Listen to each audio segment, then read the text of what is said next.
मीडियावरती पडत होते, अनेकांनी संशय निर्माण केला का वाटतं हा अपघात आणि चौकशी करण्यासाठी काय एक लक्षात घ्या की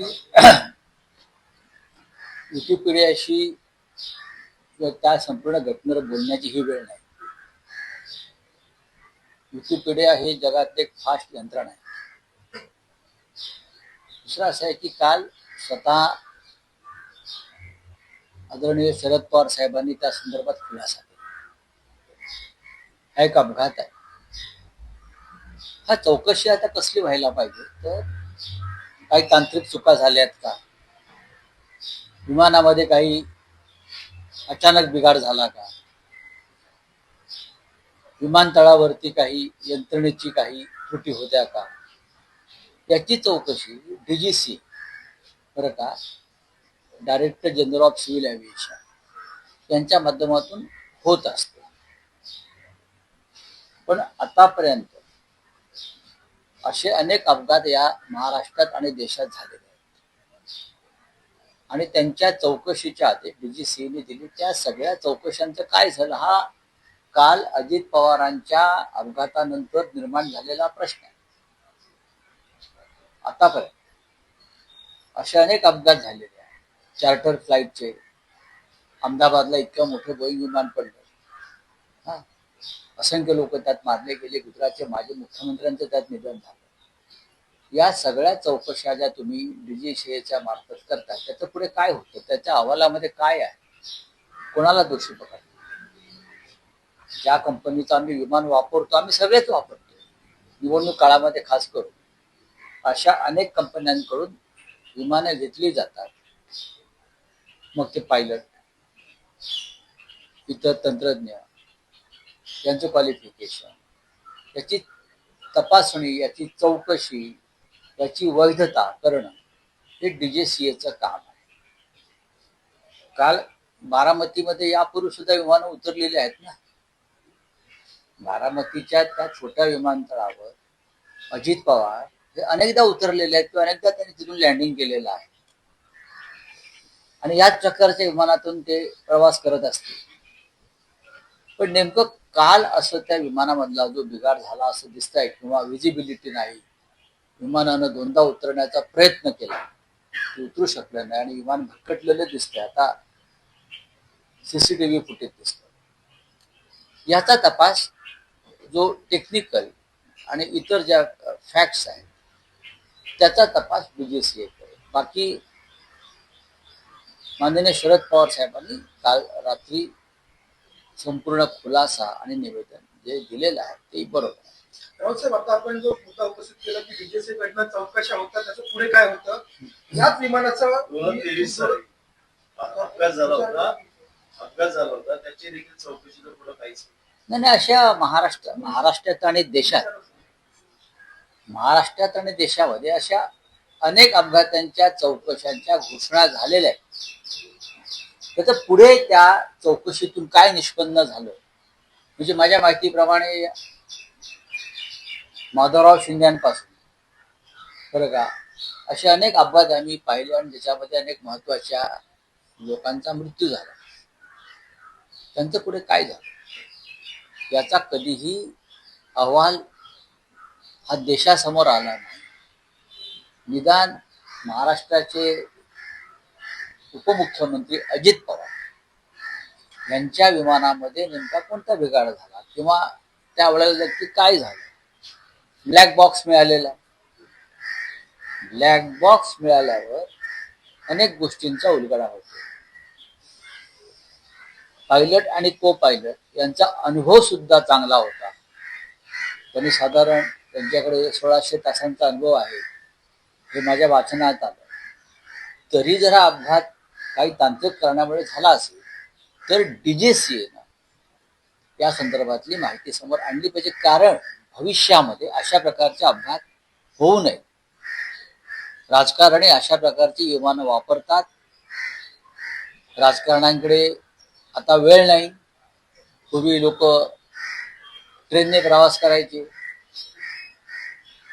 रस्त्यानं प्रवास करायचे. आता फार त्यांना घाई आहे, ते विमान घेतात, विमानात बसतात आणि ताबडतोब निघून जातात. कोणत्या विमानाची कंडिशन, त्या विमानाचे पायलट, त्या विमानांचा मेंटेनन्स, अशा अनेक गोष्टी आता चर्चेला आलेल्या आहेत, खास करून अजितदादांच्या अपघातानंतर. कारण अजितदादांचा अपघात हा महाराष्ट्रावर झालेला आघात आहे. अजितदादांसारखा उमदा नेता ज्या पद्धतीने अपघातामध्ये आम्हाला सोडून गेला, त्यानंतर या सगळ्या विषयावर महाराष्ट्राची जनता अत्यंत गांभीर्याने पाहते. आणि इतर नेते सुद्धा अशा पद्धतीने जे घाईघाईने प्रवास करतात बरं का, ते सुद्धा चिंतेत आहे. राज्याचे मुख्यमंत्री प्रवास करतात, राज्याचे उपमुख्यमंत्री जे आहेत आपले दुसरे शिंदे, ते सातत्याने विमानामध्ये असतात. अशा प्रकारचे त्यांचे सतत दौरे सुरू असतात. साताराला जातात, दिल्लीत जातात, विमानाशिवाय फिरत नाहीत आमचे राजकारण. त्याच्यामुळे आता हा जो विषय आहे हा अत्यंत गांभीर्याने घेणं गरजेचं आहे. काल स्वतः उद्धव ठाकरे, आदित्य ठाकरे हे रात्री उशिरा बारामतीमध्ये पोहोचले. एक सांगतो तुम्हाला,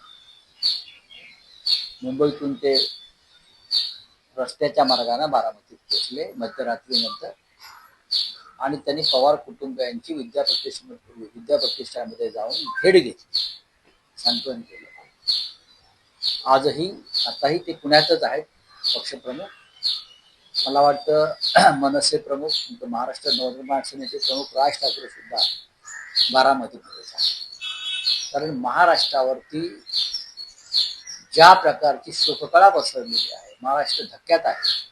अजितदादांचं जाणं असा अचानक हा धक्का महाराष्ट्र अद्याप पचवू शकला नाही, आणि पुढले अनेक दिवस महाराष्ट्राला या धक्क्यातून सावरता येणार नाही, लक्षात घ्या.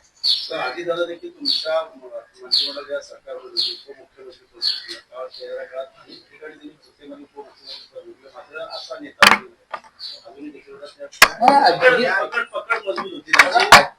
बघा, अजितदादांना त्यांच्या कुटुंबाचा, खास करून शरद पवार साहेबांचा एक फार मोठा वारसा राजकीय लाभला. त्याचा नक्कीच त्यांना फायदा झाला. अजितदादांचं नेतृत्व हे पहिल्यापासून संघर्षातून निर्माण झालेलं नाही, लाठ्या खाल्ल्या, अमुक खाल्ल्या, पण त्यांना जी संधी मिळाली कुटुंबाकडून, शरद पवारांचा वारशातून, ती संधी त्यांनी योग्य प्रकारे वापरली, आपलं नेतृत्व निर्माण केलं, सतत लोकांमध्ये ते पोचण्याचा प्रयत्न करत होते, लोकांचे प्रश्न सोडवत होते, त्यांना दिलेलं प्रत्येक निवेदनावरती कारवाई होत होती. हा माझा अनुभव, मग तो सामान्य माणूस असेल किंवा लोकप्रतिनिधी असेल, हा माझा अनुभव आहे. अशा नेत्याचं अकाली जाणं, हे आपण काय चित्र पाहिलं असेल की ज्या पद्धतीने आक्रोश, अश्रू त्या तिथे लोक ढाळत होते. हे भाग्य फार कमी नेत्यांना मिळतं, हे पैशाने विकत मिळत नाही. हे तुम्ही या लोकांसाठी काहीतरी केलेलं आहे, राज्यासाठी काहीतरी केलेलं आहे, समाजासाठी काहीतरी केलं आहे, त्यातून हे हुंकी आणि अश्रू काल महाराष्ट्रानं पाहिले. विलासराव देशमुख यांच्यानंतर जबाबदार आणि असा उमदा आणि लोकप्रिय नेता महाराष्ट्रानं घडला. पहिल्या काळात पाहिलं तर दोन राष्ट्रीय वेगवेगळे झाले, शिवसेना वेगवेगळे झाले. येणाऱ्या काळात दोन्ही राष्ट्रवादी होते. या विषयावरती आता ही चर्चेची वेळ आहे, पण नक्कीच दादांच्या जाण्यानं महाराष्ट्राचं राजकारण भविष्यामध्ये बदलू शकतं. दादा या महाराष्ट्राच्या राजकारणाचा एक प्रमुख स्तंभ होता, प्रमुख खांब होता, आणि त्या स्तंभावरती अनेकांचं राजकीय आयुष्य उभं होतं, तोललेलं होतं. दादा ही वन मॅन आर्मी होती. आता त्या आर्मी समोर एक प्रश्नचिन्ह नक्कीच निर्माण झालेलं असणार, पुढे काय. कारण काल त्यांच्या सहकाऱ्यांच्या डोळ्यात जे अश्रू होते, त्यांच्या समोर तोच प्रश्न होता. पण या सगळ्या विषयावरती आता ही बोलण्याची वेळ नाही, त्याला खूप वेळ द्यावा लागेल. जयंत यांनी काल एक शंका उपस्थित केली की जे विमान होतं ते दिल्लीच्या अंतर बाजूला पडलेलं पाहण्यात, त्यामुळे थोडी शंका उपस्थित केली. नाही, या सगळ्यांवरती काल प्रत्येकाच्या मनात शंका आहे, काल आल्या सुरुवातीला ना. असं नाही अजितदादाने काय प्रथमच विमान प्रवास केला नाही. अजितदादा प्रथमच चार्टर्ड विमानात बसलेले नाही. त्यांना या विमानाची सवय होती आणि परिचय होता. पण काल सन्माननीय शरद पवार साहेबांनी जे एक निवेदन केलेलं आहे, ज्या शंका आहे त्या शंकांना निरसन करणार. मला असं वाटतं आपण त्या गोष्टी त्यांनी सांगितलेल्या मान्य केल्या पाहिजे. हा एक अपघात होता, पण त्या अपघाताची जी तांत्रिक कारणं आहेत त्याची चौकशी बीजेसी करेल. एकनाथ शिंदे किंवा चौकशी झाली पाहिजे का? नक्कीच चौकशी का होऊ नये? ते स्वतः म्हणतात. हो, पण चौकशी व्हायला पाहिजे. म्हणजे आम्ही काय म्हणतो आहोत, ज्या तांत्रिक कारणामुळे विमानाला अपघात झाला, काय त्रुटी होत्या, भविष्यामध्ये अनेक महत्वाची लोक अशा विमानातून प्रवास करतात, त्यांच्यासाठी हा धडा आहे बरं का, इशारा आहे, धोक्याची घंटा आहे. आम्ही सगळेच प्रवास करतो अशा प्रकारचे विमान. तर तपास जो आहे बीजीसीए करते तो योग्य है. सर 2 साल पहले ये 2 साल पहले एक्सीडेंट हुआ था, उसका रिपोर्ट नहीं आया. एयर इंडिया जो मैंने ये कहा कि अब तक कितने एक्सीडेंट हो गया है चार्टर्ड फ्लाइट के या कमर्शियल फ्लाइट के. अहमदाबाद में इतना बड़ा हादसा हो गया, क्या हो गया? इन्वेस्टिगेशन कुछ सामने आया है? इतना बड़ा हादसा, गुजरात के पूर्व मुख्यमंत्री विजय रूपानी का उसमें निधन हो गया. हाँ, इन्वेस्टिगेशन के लिए एक टीम बनाई गई, डीजीसीए ने एक टीम बनाई. क्या हो गया आगे? चार्टर्ड फ्लाइट के इतने हादसे हो गए, इतने लोग मारे गए. हाँ, डीजीसीए हर बार इन्वेस्टिगेशन की घोषणा करती है. क्या हो गया? हमारे सामने कुछ तथ्य और सत्य तो आना चाहिए जनता के सामने. अजित पवार जैसा एक कद्दावर नेता, महाराष्ट्र के डिप्यूटी सीएम, लोकप्रिय नेता, कल इस प्रकार से विमान हादसे में उनका देहांत हो गया, उनका निधन हो गया. महाराष्ट्र नहीं, पूरा देश सदमे में. कैसा हो गया? उसमें क्या टेक्निकल गड़बड़ी थी, ये सामने आना चाहिए. अगर फ्लाइट में टेक्निकल गड़बड़ी है, रडार सिस्टम में गड़बड़ है, और क्या है, एयरपोर्ट पर है, उस बारे में देश के सामने, जनता के सामने सिर्फ श्रद्धांजलि हम देंगे, प्रधानमंत्री श्रद्धांजलि देंगे, गृहमंत्री श्रद्धांजलि देंगे, राष्ट्रपति श्रद्धांजलि देंगे, मुख्यमंत्री श्रद्धांजलि देंगे, उससे क्या होगा? एक्सीडेंट अगर हो गया है और तांत्रिक कारणों से हो गया है, तो वो कारणों का पता लगाना पड़ेगा हम सबको.